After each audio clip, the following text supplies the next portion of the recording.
Hello friends, कैसे हैं आप सब। मैं विनायक तिंगलू आप सबका स्वागत करता हूं मेरे YouTube channel smart learning Vinayak Tinglu में। मेरी जो आज की वीडियो रहेगी माइक्रोसॉफ्ट एक्सेल पे रहेगी। टॉपिक रहेगा वी स्टैक।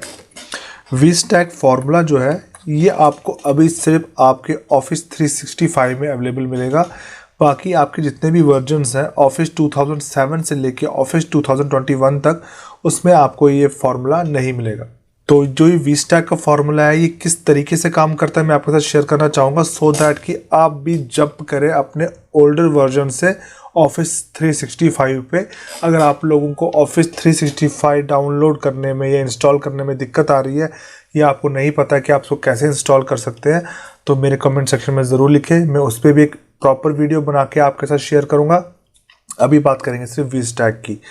वी स्टैक किस तरीके से इस्तेमाल किया जाता है, जैसा कि आप अभी अपने स्क्रीन पे देख पा रहे होंगे, मैंने एक वर्कबुक खोल के रखी है जिसका नाम है स्मार्ट लर्निंग विनायक तिंगलू, जिसमें आपको नीचे 4 शीट्स मिल रही हैं, sheet 1, sheet 2, sheet 3 and sheet 4। Sheet 1 पे जो डेटा है वो आपको दिख रहा है, जिसमें मैंने serial number, name of employ, age, remarks लिखे हुए हैं। शीट 2 पे भी कुछ इसी तरीके से एम्प्लॉय है, उनकी एज है। शीट 3 पे भी कुछ इसी तरीके से है। और मैं चाहता हूँ जितने भी मेरी शीट्स है इन सब का डेटा मेरा एक इस शीट पे आ जाए। मेरा कहने का मतलब है total sum up. Total sum up से मेरा मतलब है कि जितनी भी मेरी शीट्स हैं मैं चाहता हूं कि मैं वर्क इन शीटों पे ही करूं, पर मेरा टोटल सम मुझे वहां मिले। मान के चलते हैं मैं शीट 1 पे काम कर रहा हूं, शीट 2 पे भी कभी काम करता हूं, शीट 3 पे भी कभी काम करता हूं, पर इस शीट पे मुझे ओवरऑल प्रोग्रेस मिलनी चाहिए, ओवरऑल अपडेट डेटा चाहिए। उसमें मैंने जैसे सेपरेट किया होगा, मान के चलते हैं ये कुछ ऐसे एम्प्लॉय होंगे, सपोज कि ये अभी जम्मू में काम कर रहे हैं, ये वाले जो एम्प्लॉयज़ हैं ये कश्मीर में काम कर रहे हैं, ये वाले लेह लद्दाख में काम कर रहे हैं। कुछ इस तरीके से एग्जांपल लेते हैं, पर है तो एक ही कंपनी के, एक ही ऑर्गेनाइजेशन के एम्प्लॉय ना। तो ये डिस्ट्रीब्यूट है किस प्रोविंस में, किस जगह पे काम कौन कर रहे हैं, और टोटल एम्प्लॉय की डिटेल मुझे यहाँ पे चाहिए। कुछ इस तरीके से एग्जांपल को ले लेते हैं, तो 2 जगह पे काम करने की ज़रूरत ना पड़े, तो ऐसी कंडीशन में हम वी स्टैक का यूज़ कर सकते हैं। किस तरीके से वी स्टैक काम करता है, तो चलिए अपनी वीडियो शुरू करते हैं। शीट 1 पे आया हूँ मैं, जिसका नाम मैंने 1 लिखा हुआ है। इसमें कुछ एम्प्लॉयज़ हैं, जैसे कि देख सकते हैं 6 एम्प्लॉय हैं। तो सबसे पहले मैं इस डेटा को एक टेबल में कन्वर्ट करना चाहूँगा।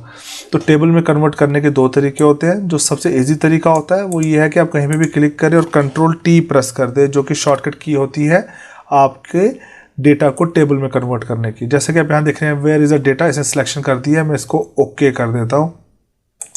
जैसे आप देख पा रहे हैं जो टेबल का नेम है मेरा अभी वो है टेबल 1। मैं चाहूँ तो चेंज कर सकता हूँ, इसको नाम दे देते हैं just like Jammu province. Okay, Jammu, enter. ये अब जम्मू के नाम से हो गया। जैसे मैंने इसको टेबल में कन्वर्ट किया है, इसी तरीके से मुझे शीट 2 को करना पड़ेगा। मैंने शीट 2 का नाम शीट 1 की तरह इसलिए नहीं रखा क्योंकि मैं आपको बताना चाहता हूँ रीनेम करना जो होता है वो 2 तरीकों से करते हैं। एक तो आप सिंपली इस पर क्लिक करते हैं और यहाँ से रीनेम पे क्लिक करते हैं। आपको इसकी शॉर्टकट की बताना चाहूँगा, Alt+HOR। देखिए हो गया, 2 लिखता हूँ खाली और एंटर। अब मेरी जो शीट है उसका नाम 2 हो चुका है, राइट। तो अब मैं इसको भी यहाँ पे क्लिक करूँगा। अब मैं दूसरा तरीका आपको बताना चाहूँगा। शॉर्टकट की तो बताई मैंने आपको, Ctrl+T to convert your data into a table. पर आप जो शॉर्टकट की के बगैर अगर करना हो तो क्या करेंगे, सिलेक्शन करेंगे इसकी, और यहाँ पे होम में आपको फॉर्मेट एज ए टेबल में मिल रहा होगा ना। तो इनमें से आप कोई भी एक कलर चूज़ कर सकते हैं, कोई भी पैटर्न चूज़ कर, जस्ट लाइक मैं ये ले लेता हूँ। तो देखिए इसने यहाँ से भी इसको टेबल में कन्वर्ट कर दिया। नाम आ रहा है 2, इसको नाम देते हैं कश्मीर।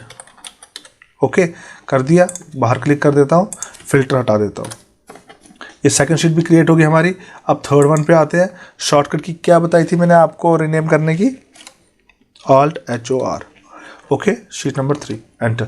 अब इसको भी कन्वर्ट करते हैं। इस बार शॉर्टकट की का यूज़ करेंगे, Ctrl+T, दैट्स इट। ओके, तो इसका कलर आ चुका है। यहाँ से चेंज भी कर सकते हैं, कर दिया। Ctrl+Shift+L फिल्टर हटाने के लिए। नाम देते हैं ले, एंटर, दैट्स इट। हमारा काम हो चुका है। अब मैं यहाँ पे आके फॉर्मूला यूज़ करता हूँ वी स्टैक का, equal to V stack, tab की को हिट करता हूँ। एरे 1 में हम क्या देंगे, हम अब शीट 1 पे जाके डेटा को सिलेक्ट नहीं करेंगे क्योंकि मैंने टेबल बना दिया था, उसे कन्वर्ट कर दिया था टेबल में, साथ ही साथ में उसका नाम दिया था। अगर आपको याद होगा तो उसका नाम दिया था मैंने जम्मू, जैसा आप देख पा रहे हैं। That's array 1। एरे 2 में कश्मीर, और लास्ट 1 में कौन सा देंगे, ले। Close and enter. तो देखिए आपका डेटा आपके सामने आ चुका है, राइट। जैसे आपको जितने भी थे, कितने थे टोटल हमारे वहाँ पे, तो हम देख लेते हैं। यहाँ पे 6 थे, यहाँ पे भी 6 थे और यहाँ पे भी 6 थे। तो इसने यहाँ पे भी वही 6 मुझे दे दिए। देखिए 1 2 3 4 5 6, 1 2 3 4 5 6 और 1 2 3 4 5 6। तो इस तरीके से आप अपने डेटा को एक ही जगह पर कलेक्ट कर सकते हैं। दूसरी चीज़, अब मैं यहाँ पे जैसे सीरियल नंबर 7 दे देता हूँ तो ये ऑटोमेटिक ले लेगा इसको, क्योंकि ये ऑलरेडी टेबल में कन्वर्ट है। That's a dynamic. अब मैं नाम देता हूँ, जैसे मैं इसमें नाम दे देता हूँ अमित, यही दे देता हूँ 35, दैट्स इट। तो आप देखेंगे वहाँ पे भी अमित ऐड हो गया होगा। ये देखिए सीरियल नंबर 7 अमित। तो इस तरीके से आप काम कर सकते हैं। अब यहाँ पे जो ये मुझे 0 की वैल्यूज़ आ रही है और यहाँ पे जो सीरियल नंबर मुझे यहाँ पे शो हो रहा है, ये इसलिए हो रहा है क्योंकि आपने जो सीरियल नंबर वहाँ दिए होंगे वही चीज़ तो ये यहाँ रिफ्लेक्ट करेगा। तो जब भी आपको वीस्टैक का इस्तेमाल करना हो तो आप इस चीज़ का ध्यान रखेंगे, आप सीरियल नंबर को ना लें, नहीं तो आपको सीरियल नंबर में दिक्कत आ सकती है, क्योंकि आप 3 शीट्स में अलग अलग सीरियल नंबर देंगे तो वो रिपीट आते जाएंगे। रही बात यार रिमार्क्स की, यहाँ पे 0 क्यों आ रहा है, वो इसलिए आ रहा है क्योंकि आपके रिमार्क्स यहाँ पे ब्लैंक हैं, जैसा कि आप देख पा रहे हैं। अगर आप अपने रिमार्क्स में कुछ लिख लेते हैं, जैसे लाइक मैं लिख लेता हूँ यहाँ पे विनायक तिंगलू, जैसे मैंने यहाँ पे तिंगलू लिख दिया तो अब आपके यहाँ पे भी वही चीज़ रिफ्लेक्ट होगी जो वहाँ लिखी होगी। जब वो खाली थी, जहाँ पे कुछ लिखा नहीं है, वहाँ पे आपको ये एज ए एरर पे 0 शो कर रहा है। तो आई होप आपको वीस्टैक के फॉर्मूले का यूज़ करने का तरीका पता चल गया होगा।